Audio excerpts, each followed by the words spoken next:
Welcome to Not Done Yet, the podcast for midlife women who know deep down their story isn't finished. I'm your host, Rachel Perry, and here we're going to talk about what's really happening in this season of life, the identity shifts, the quiet questions, the courage it takes to listen to yourself again, what it actually looks like to step into what's next, and why our boobs are hitting our knees. If you've ever looked at your life and thought, wait, is this it? Girl, you're in the right place. Because midlife isn't the end of your story.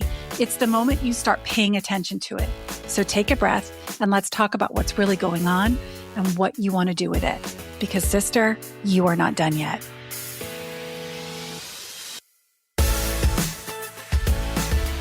Hello. Welcome to the new podcast, You're Not Done Yet. I am so excited that you are here. I'm so excited to be here. For those of you that don't know me, my name is Rachel Perry, and I have been in the midlife reinvention zone for the past, 6 years. I turned 51 last week, and I have such a passion for women at this stage of life because it's kind of scary. It's weird. A whole thing happens, right? Like, what the heck is happening? Our bodies are changing. Our desires are changing. People don't need us the way they used to need us. And now what, right? And that's what this podcast is for, or who it's for. This is what this podcast is going to do. It's my goal is for us to just connect and build a community. This is a movement, sister. It's called the Not Done Yet movement. We are not done yet. You know, I have been in online business for 13 plus years. And I realized that is not where I'm meant to be right now. Now I can teach you how to build a business 100%. If that's where you are and that's what's next for you, I'm your girl. But it's about more than that. So let me start with this. If you've been feeling like something in your life is shifting, like everything looks fine on the outside, but something feels different on the inside, you're not crazy. And you're definitely not alone. And even if everything doesn't look fine on the outside, but something still feels different on the inside, you're in the right place. You know, what I'm learning is you get to this point in midlife where you've done what you were supposed to do. You've built a life. Many of you have raised kids. You've shown up in your roles. And on paper, it looks good, right? Maybe you're in a job and you're just kind of coasting right now. Or maybe you're at this point where you're like, well, I have like 9 years left, or I have 5 years left, or you're just kind of coasting.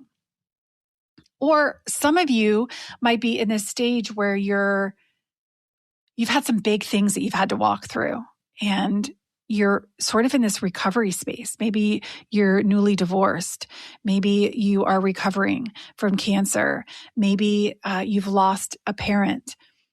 The thing is internally, when we reach this midlife stage, and I'm saying midlife is like 45 to 60, but girl, listen, if you don't fit into that age bracket and you're here, you're still welcome. But I think what happens is internally something starts to feel off, not wrong, just not the same. And thoughts start creeping in like, is this it? You know, or is this all there is for me? Or when is it my turn? I heard someone say that. She said, you know, my kids are off at college now and my career is just kind of there, but what about me? Like, when is it my turn? And when we ask ourselves that, like when we're like, you know what, now it's my turn, then we have other questions that come up, such as, well, what does that mean? What does that look like? I have no idea what that means. I have no idea what's next for me, right? And the thing is we owe it to ourselves at this stage in our lives to listen to that nudge, to that thought, and to pursue it, not just let it go. We dismiss ourselves in midlife so much. I think maybe because we've been doing it for so long, because we've, especially in my case, have been raising kids, you know, and my kids are older now. I have a 15-year-old, an almost 18-year-old, and a 19-year-old, and they don't need me the way they used to need me, right? I don't need to drive them everywhere anymore. They don't necessarily want to talk to me about everything anymore. My oldest is at college. He doesn't need me like he needed me. And that's a real shift. It's like, oh, wait a second. It's not like we have tons of time on our hands, but there does there's a shift that happens where it's like, wait a second. So I've actually shifted or pivoted or taken a leap, whatever you want to call it. I've done that about 3 times in midlife, like since I was 44, y'all. And that's big because every single time I pivoted, y'all, I didn't know what I was doing. I really didn't. I didn't know what was next. I just knew that I had this push. I knew that I had this nudge that I couldn't ignore. The first pivot, and probably the biggest pivot, was leaving a $1 million partnership. I taught women who were in network marketing or MLMs how to party on Facebook. And my business partner and I had the best time. We had the best time doing it. There were wigs involved. And y'all, we made a lot of money and we were very successful. We had the fame. We had we were trailblazers. It was amazing. But something happened and I realized, wait a second, this isn't where I'm meant to be anymore. And it was so hard because it didn't make any sense. It made no sense because it was a very lucrative business. It was fun. We were helping women build their businesses. It was fun. It was great. I was making good money. We were able to build a freaking screened-in porch on our house and redo our bathrooms. Like life was good. But it's not just about money, is it? It didn't feel right. I didn't feel aligned anymore. I wasn't content. I wasn't happy. And so I chose to leave the partnership. And that was really, really hard. That was like a divorce. It was like a business divorce. And y'all, I spun out for a little while, but I knew that that's not what I wanted to do anymore. And I knew that I wanted to serve women in a different way, but I didn't know how. So I ended up, and actually also let me preface it with this. I also decided I didn't want to serve network marketers anymore. I just felt like I was being led to something else. And I took the leap. I left my partnership. And guess what? I ended up serving network marketers again. Not because I don't know. It wasn't that I didn't want to serve them. It's just that I knew that wasn't where I was meant to go. But I got scared and I didn't really know this other world. And so I fell back on what I did know. And I served some amazing women. And I don't think that was a mistake. But I'm sharing this because I want you to know that I've done it messy. And that's why I'm here, is to help you do it a much easier way, because it wasn't easy. It really wasn't easy. I built up a lot of debt.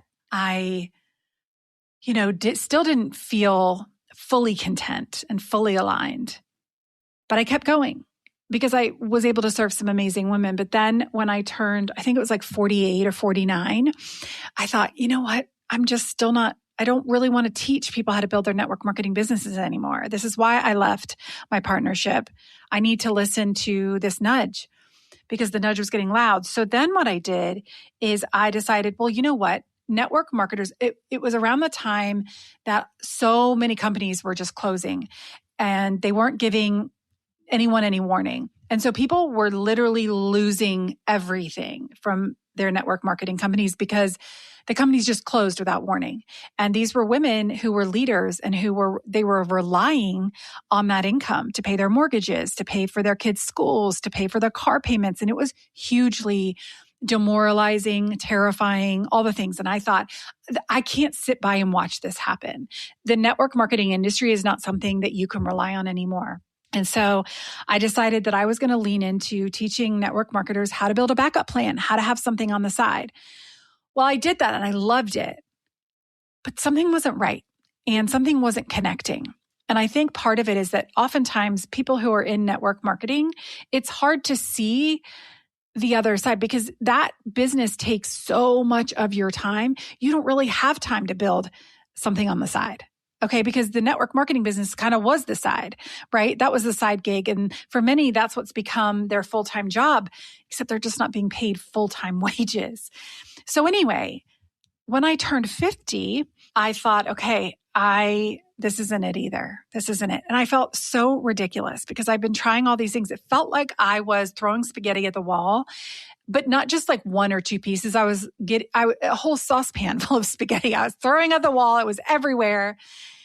And then when I turned 50, I realized, wait a second, this isn't it. This is not it. And I need to follow this nudge. Y'all, it has taken me a full year to figure out where that nudge was taking me. And I had to do a lot of mindset work and a lot of sort of self-discovery. But I realized, and we're going to talk about this more in upcoming episodes, but I was so concerned about what other people were thinking. I was so focused on getting validation from other people that I wasn't able to see what was right in front of me. And like I said before, this is what I help women in midlife do now so that they don't have to go through the 6 years of searching and trying to figure things out. Because here's the thing. One thing I did right is I took the leap. I listened to that nudge and I followed it. And if you have a nudge, I'm going to encourage you, it's time to take that leap because there's a reason you feel the way that you do. And that moment, that thought, it's not a breakdown. It's not a crisis. It's awareness. You know, I kept thinking I would figure it out. And then I kept ending up somewhere that didn't feel right. And that's okay. The thing is I was still making moves. And what happens is that we start to feel like this panic, like, what the heck? What's next for me? But what happens is your life changes, your roles shift, and you finally have space to hear yourself again in this stage of life, right? You are not done yet. You're not done yet. And that feeling that you have, those thoughts that you get, that little nudge that you want something more, or is this it? Or I wonder if, right? Friend, that is not something to ignore. It's something to listen to. And like I said, I listened to those thoughts and those nudges many times, several times. And it took me a really long time to get to where I am now. You're not going to have to go through all that muddle that I did because now I'm going to show you what to do. So if you relate to this, if this is you, if you have some nudges, if you're like thoughts, well, you're not thoughts, but if you're having thoughts where you're like, okay, what's next? Is this it? You're in the right place because this is exactly what we're going to keep unpacking here. I'm so, so happy that you are here. And listen, I have some special things for you. Let's start with the free. If you are in that stage, you're getting those nudges. I have something called Not Done Yet Clarity Guide. It was called the Not Done Yet Reset, so I had to pause there for a second. Basically, this is going to help you figure out what those thoughts are telling you. It's just a very short guided audio. It's a video, but you can listen to it. And it's a little tiny workbook. It's nothing big, but it will help you figure out where you're going and what these thoughts are telling you. So you can just go to rachelaperry.com/not done yet. Or you can DM me on Instagram and just say, hey, Rach, I would love that free guide that you've created, the Not Done Yet free guide. So you can DM me or you can just go to rachelaperry.com/not done yet. And I got you, girl. And I'll be back for the next episode of Not Done Yet. What? Isn't that the best title? Because y'all, we are not done yet. Hey, thanks for being here. I'm super excited. Oh, and listen, if you are loving this so far, I would love it if you would share this with some of your midlife friends. Because sister, we need this. We need this community. We need everyone to know we are not done yet. We are not done yet. And all those questions and the confusion and what the heck is this? And why is my face drooping the way it is? And why are my boobs reaching my knees? Do I need a facelift? All those things. Okay. Why am I having a hot flush in the middle of the room when I'm at an appointment? That happened to me today. I was like, what is happening? Do I need to call my doctor and get more progesterone? Like, I don't know. Sister, this is where we're going to talk about it all. And I am so happy you're here. This is going to be fun, girl.